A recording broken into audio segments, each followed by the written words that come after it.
হে বন্ধুরা, আজকে আমার লাইফের একটা স্পেশাল দিন, কারণ আজকে আমি কাস্টম খেলছি আমার আইডল মানে আমার বড় ভাইয়ের সাথে, যে আমাকে হাত ধরে খেলা শিখিয়েছে। দেখা যাক আজকে আমি গুরুকে হারাতে পারি কিনা। পুরো ভিডিওটা দেখতে থাকো।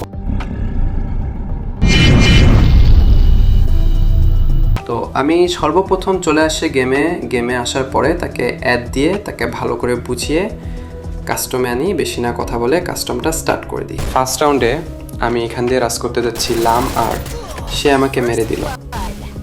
সেকেন্ড রাউন্ডটাও একইভাবে মারা খেলাম আইডলের হাতে, কিন্তু 3 নম্বর রাউন্ডে তাড়াতাড়ি রাস করে আইডলকে মেরে দিলাম।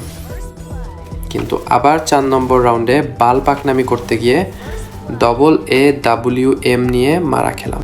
এবার পালা 4 নম্বর রাউন্ডের, তাই কোনো তাড়াহুড়া না করে রাশ করে দিলাম আর অমনি বাস খেয়ে গেলাম। অনেক চেষ্টার পরও কাস্টমটা হেরে গেলাম, কারণ গুরু তো সবসময় গুরুই হয়, গুরুর স্থান সবসময় মাথার ওপর। আজকে না হয় আমি হেরে গেলাম, কিন্তু বড় ভাইয়ের কাছ থেকে যে নতুন নতুন ট্রিক্সগুলো শিখলাম সেটাই আসলে গুরুর শিক্ষা কখনো বিফলে যায় না। নতুন নতুন ভিডিওর আপডেট পেতে চ্যানেলটা সাবস্ক্রাইব করতে ভুলো না, আর লাইক শেয়ার কমেন্ট করে অবশ্যই জানাও কেমন লাগলো।